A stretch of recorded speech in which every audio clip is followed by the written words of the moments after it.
Hey everyone, and welcome back to my channel. My name is Sterling and I'm the artist here behind Cactus Lady Creation, and in this video I was thinking I could take you all with me on a cozy day here in Australia.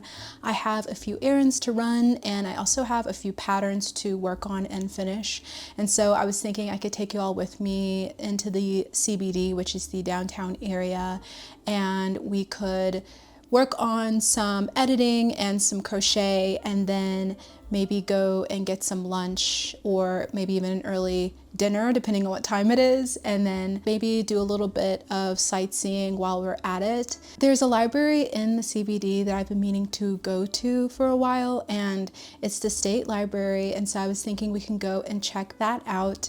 If you've been around here at all for a while, you'll know that I love libraries, and so this is right down my alley and I hope you enjoy it too. All right, well, let's go. Quick break to thank the sponsor of this video, which is Yessoul. I have a new love affair with my Yessoul G1M bike, and if you've been wanting to bring studio quality cycling classes into your home without paying studio prices, this is it. It was really easy and seamless to put together. I was able to in under an hour, you guys, and it really has helped me to be able to break up my day and take a break from crocheting or editing videos by taking a nice ride and getting a quick workout in. I absolutely love how smooth and quiet it is. You can ride at any time without disturbing anyone else at home, which makes it super practical. It's also compact and sleek and way more affordable compared to other smart bikes out there. Taking a ride each day has really helped me to stay on track for my goals of getting into shape for Australian summer, and it really has helped my mental health. The G1M connects to the Yessoul app, so you can choose from live on-demand classes led by pro instructors, and it tracks everything including cadence, resistance, and calories, so you know exactly how you're progressing. So if you've been thinking about upgrading your fitness routine, definitely check out the Yessoul G1M bike, and I'll leave a link for you below in the description box so you can get started today.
And while I was at the library, I actually was creating this panel because I have gotten so many requests to share with you all how to create this sweater.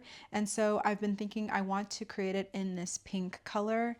And I was thinking of creating a crochet pattern for it, but it's so simple. So I was just thinking I could share with you all how to do it yourselves.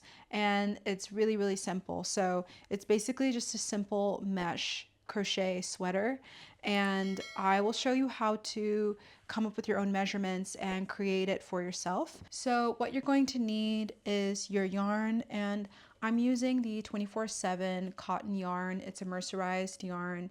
It's really nice and glossy and has a really nice finish to it. And it's actually a worsted weight yarn, but it's quite thin for a worsted weight yarn. So I would try to use a yarn that is on the thinner side. And if you don't have this exact yarn, I'll put a link to the Yarn Sub website where you can see some other yarns that are in a similar sort of weight to use in order to get this more mesh and get more of that drapey sort of effect that this yarn has. And in order to figure out your exact measurements, you'll also need some measuring tape, and I am also using a 4.5 millimeter hook. So what you're going to want to do is take your measuring tape and measure your chest or your bust. And so when you measure around your bust, you take that measurement. So my bust size was 33 inches, and then I'm going to divide that by 4, which equals 8.25 or 8.25 inches. And now what I'm going to do is I'm going to work enough chains to measure that. So for me, with the tension that I have in my hook that I'm using, that is going to be about 31 chains. So I'm going to work a slip knot, and then I'm going to chain 31. So depending on the exact yarn that you're using and the weight of that yarn, as well as the hook that you have and your tension, it will change how many chains that you should be working here. So I worked 31 chains, and that measures about 8.25 inches. And you want to make sure that that number of chains that you're working here as well is an odd number, because what we're going to do is we're going to also add 3 more chains at the end for the turning chain. So I have 31 chains, and now I'm going to chain 3. And now I have 34 chains. So now your number should be an even number. And then what we're going to do is we're going to work a double crochet in the 6th chain from the hook. So 1, 2, 3, 4, 5, 6, work that double crochet in that 6th chain. And now what we have is 2 double crochets, because that chain 3 at the end will count as a double crochet. And then we just worked our 2nd double crochet, and we have a chain 1 space in between those 2 double crochets on both of those rows here. So on the foundation row we just worked of the chains, and the row that we're going to be working now in order to create this mesh stitch. So now what we're going to do is we're going to chain 1, skip 1 chain, and then work another double crochet into that next chain. Then chain 1, skip 1 chain, and work another double crochet in that next chain. And repeat that all the way across the row by chaining 1, skip 1 chain, and work a double crochet in the next chain. And this is creating that really nice mesh motif. This is a really simple and really repetitive pattern. And so you can really, this can be even one of the first projects that you do. It's that really simple and easy once you get your measurements. Okay, and in that last chain, you should chain 1, skip that 2nd to last chain, and then work a double crochet in that last chain. And now we have our first row of mesh stitches. And now you're just simply going to repeat that same motif for the whole panel. So to set it up for this next row, and also for all of the rows, we're going to chain 4, and that counts as a double crochet and chain 1. Then we're going to turn our work, skip that chain 1 space, and then in the next stitch work a double crochet. Then chain 1, skip that chain 1 space, and work another double crochet in the next stitch. And repeat that all the way across. So chain 1, skip that chain 1 space, and work a double crochet in that next stitch. And we're going to repeat that all the way across the row. This is really working that nice mesh motif. And then for that last stitch, we're chaining 1 and then skipping that chain 1 space. And then in that next stitch, so that's going to be the chain 3, the top of the chain 3 of that last row, we're going to work our double crochet. And now we have row 2.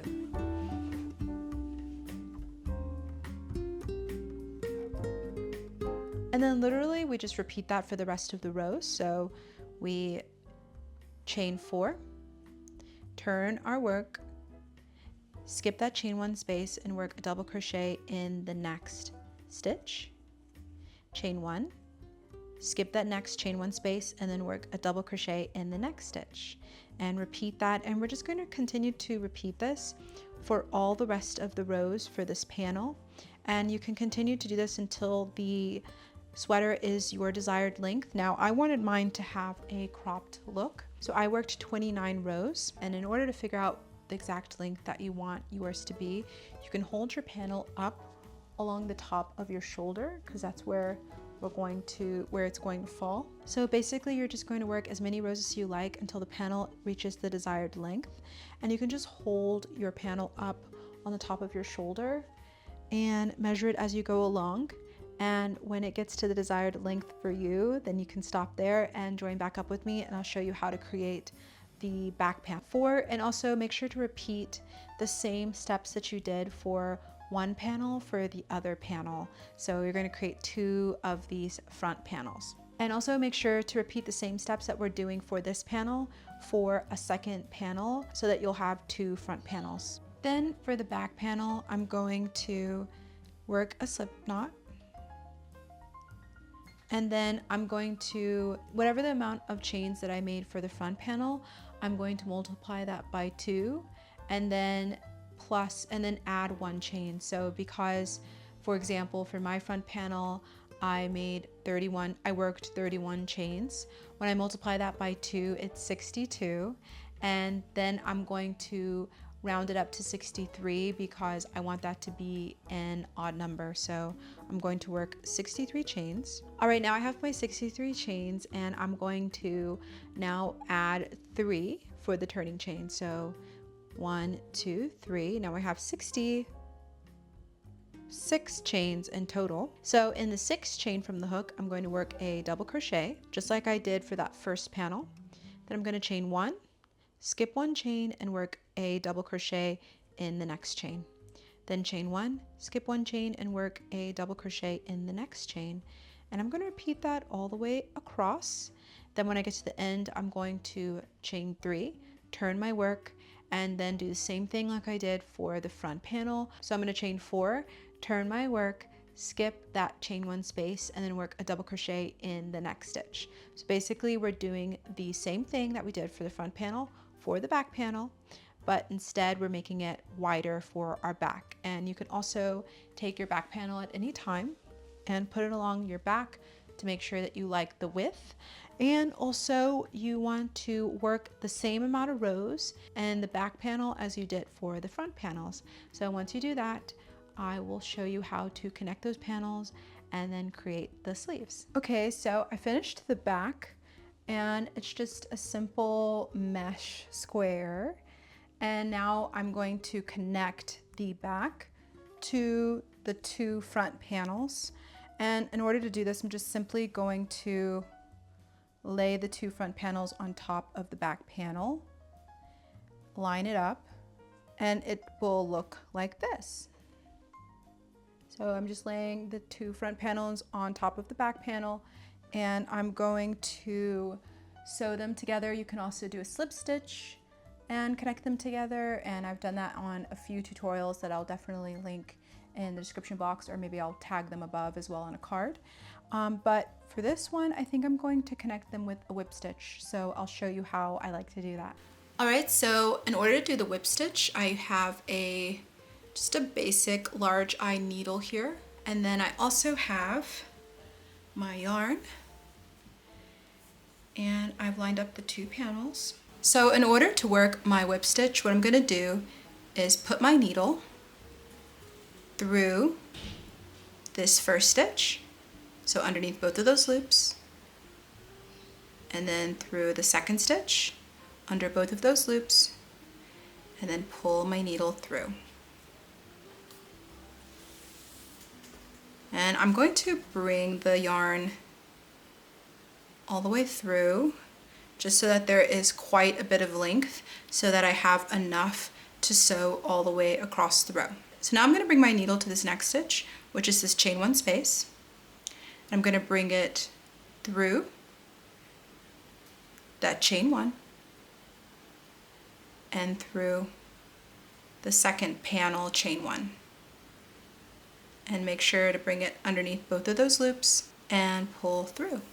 Now I'm going to bring my needle to this next stitch, which is this next double crochet. I'm going to bring it underneath these 2 loops of this first stitch of the panel closest to me, and then underneath the 2 loops of the panel furthest away, and pull my needle, pulling that thread all the way through.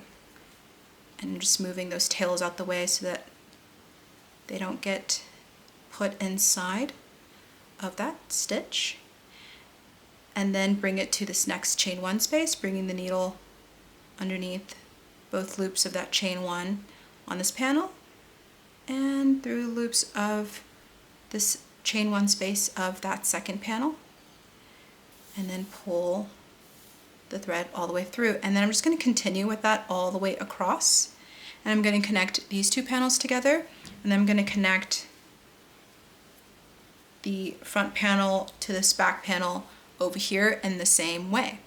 And once you do that, then join back up with me and I'll show you how to work the sleeves. So to connect the side panels, we're going to connect it with a whip stitch all the way across both side panels, connecting them together until we get to the row that leaves about 7 inches of width for that armhole. So we'll measure 7 inches and make sure both panels are nicely lined up. And so basically 7 inches equals 1, 2, 3, 4, 5, 6, 7, 8, 9, 10 rows. So we're going to go ahead and skip those top 10 rows.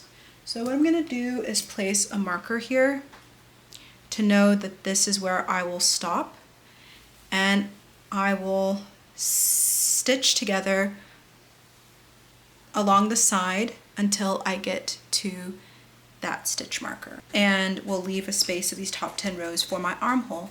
And you can also just put on your piece, try it on, and make sure that the armhole is the width that fits you nicely, and put your stitch marker there. Maybe it's 8 rows for you, maybe it's 6 rows for you, but basically you can just put that stitch marker where you would like and keep this space at the top free for your armhole. So to create the sleeves, we're going to slip stitch into the bottom of the sleeve and chain 3, which will count as a double crochet.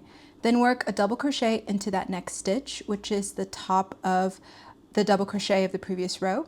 Then to match the mesh stitch pattern of the rest of the sweater, I just chain 2, skip 2 chains and work a double crochet into the next stitch, which is the edge of that double crochet stitch from the panel. And then I just continue to repeat that same pattern all the way around.